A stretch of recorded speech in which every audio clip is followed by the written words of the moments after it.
Hey everybody, Donny Winston Jazz Piano College. Going to cover these upper structure triads, and all I mean by that is we're going to play chords in our left hand, a lot of rootless voicings, but not always. But up here in the top part over there, that way, we're going to play octaves, and we're going to fill in the middle with chords, and there's all kinds of different ways you can do this. Of course, you have to understand the chord symbols and what's possible, and I'll go over a little bit of that. So let's go start with Valdez in the Country, because we're working on our 5 songs. And by the way, I have a Patreon page, a Venmo, and PayPal. If you want to support the channel, I really appreciate it. Now,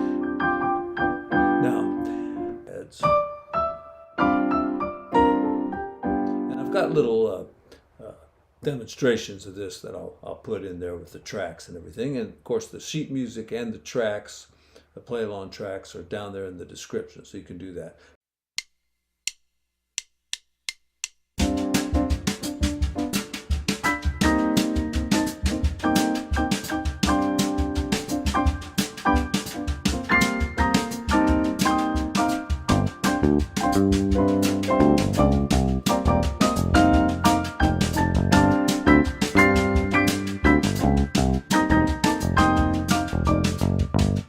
Probably do something like, do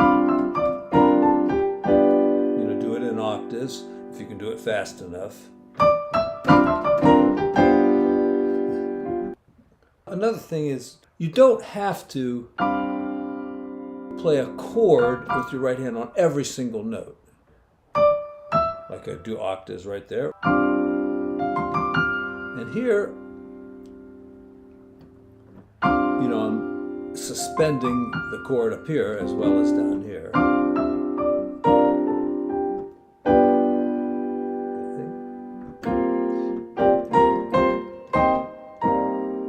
Maybe you just go, keep that middle stuff the same, like that.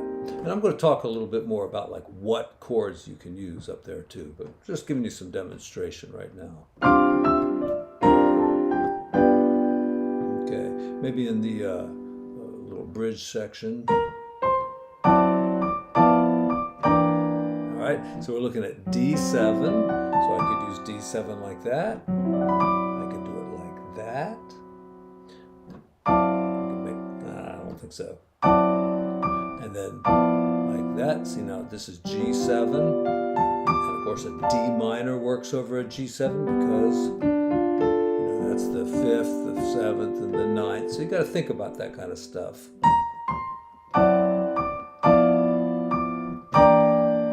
There, once again, that's a G minor over a C. So G minor, right? But you got to keep the octave in there. And there's other ways too. Sometimes, you can put this little 1-4-5 type thing up there.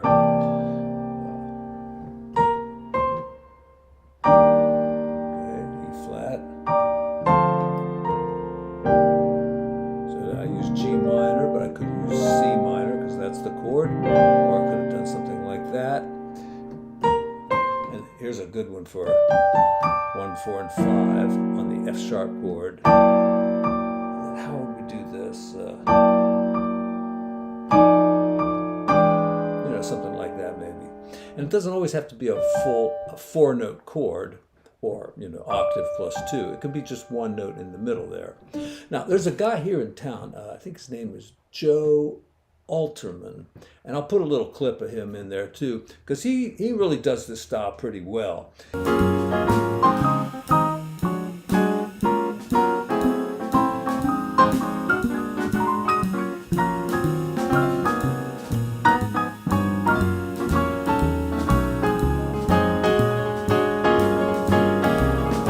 And I notice he'll go like kind of get his thumb out there and his finger and kind of bend these fingers underneath to do the octaves. And he's got an interesting technique there. And he's getting a little notoriety around the country too, because he's been playing some tours and stuff. So I'll link to him, Joe Alterman. All right, where was I? Let's see. Let's move on to Satin Doll.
easy one to work on.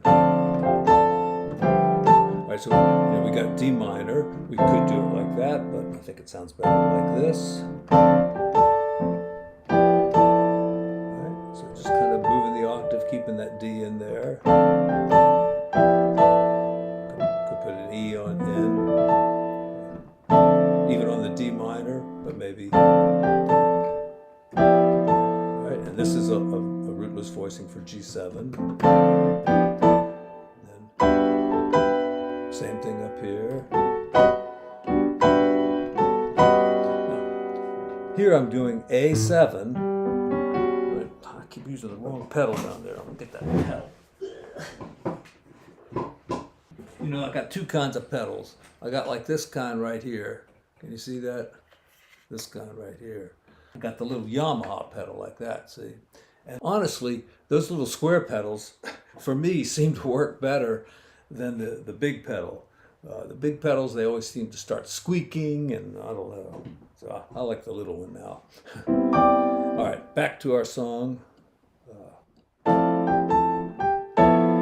right, so this is a rootless voicing a G7, but if you know, and you got to know harmony now, and you know, all you have to do is watch all 1,000 of my videos, and you'll understand harmony pretty well, I think. But on a G7 chord, if you put an A up on top of it, A major, you get the 9th, the 13, and the sharp 11. So that's going to sound pretty hip if you don't overuse it.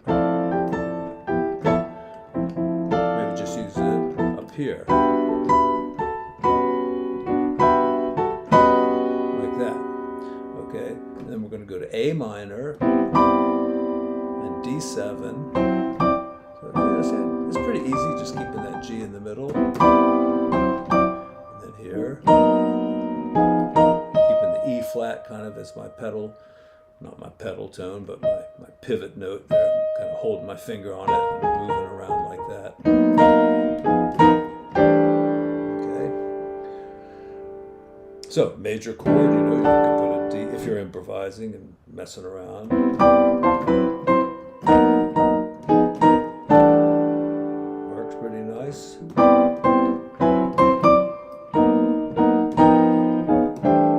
Once again, on the D chord, I can put an E triad, or just, you know, think of those two notes out of the E triad. That's an E triad. That should say G sharp there, but, you know, Cordy doesn't know anything.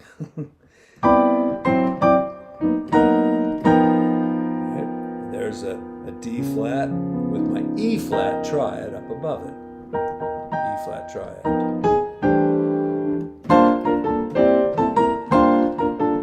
was trying to use that little suspended thing, but it doesn't quite work.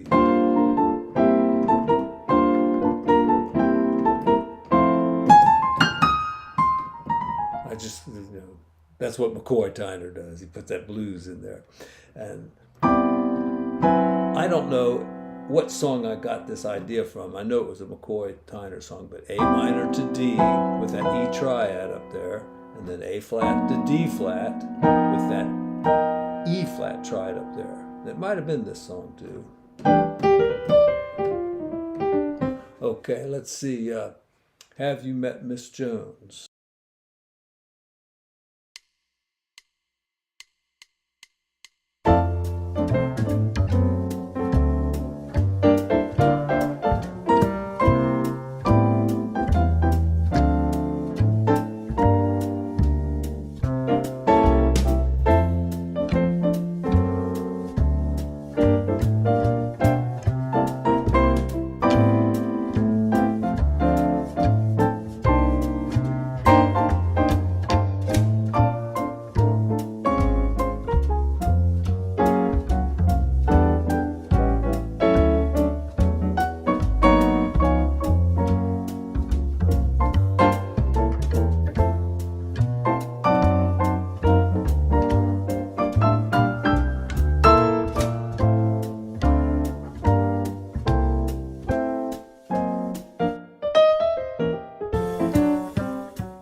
Because, you know, if you take notes of a diminished chord, right?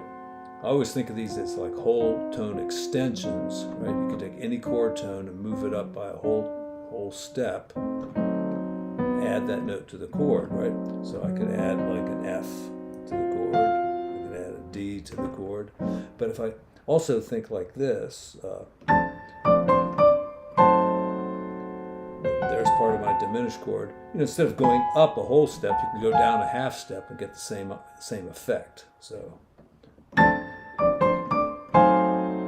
that's a pretty rich chord there. Jeremy Siskind, he was talking about this the other day, where you could take like a diminished chord like this and put another diminished chord on top of it, starting a whole step up from one of the chord tones, right? Get a real rich chord. I like to use this as like a last chord of a song, like that. See, I've got this part of the diminished chord and that, like that. But anyway, getting off topic here.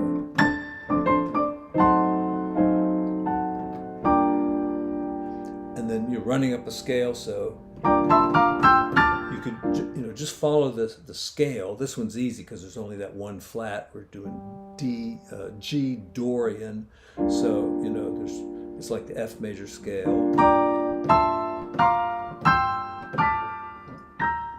And then A minor or F again.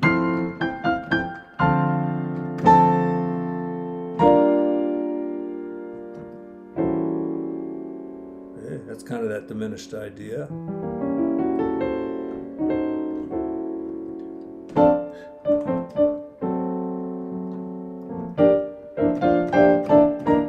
And so at that time I was going to put that little whole step in there.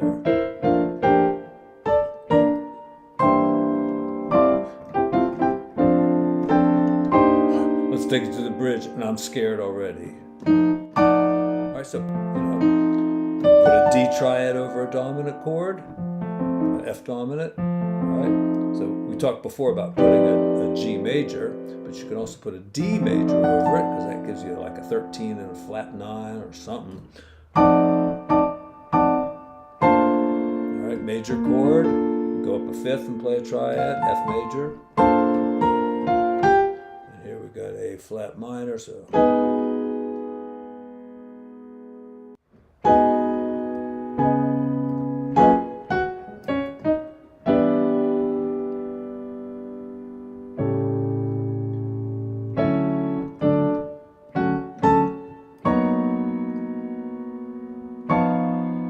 So thinking maybe of like an altered chord here. How about like, yeah, that's D altered. Looks like a G7. Right. The thing is, you want to kind of work this stuff out in advance if you can, and get some, nice voicings up there. And then when you're improvising, if you studied this enough and harmonized enough songs this way, a lot of that stuff will be under your fingers and you'll be able to do it. When all else fails, do octaves and just throw anything in the middle, and it kind of can sound pretty good if it's moving pretty quick. So.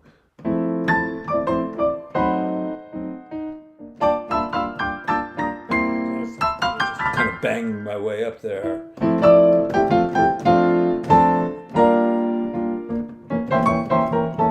Keeping this in the middle. Stuff like that. All right, I'm worn out. You are too. This takes a lot of study. Take some easy songs like maybe Satin Doll would probably be the best one to start with. And listen to Joe Alterman, people that probably do this pretty well. George Shearing, Oscar Peterson, of course. I don't hear Bill Evans do it all that much, but I'm sure he does from time to time. Monty Alexander covers all the piano styles equally well. So some people to listen to there. And if you have other people that you think would be good, put them down in the comments there, because, it's nice to share information with the public. And it's even nicer when you do it for free. So anyway, hope you enjoyed the video, and I will see you again soon.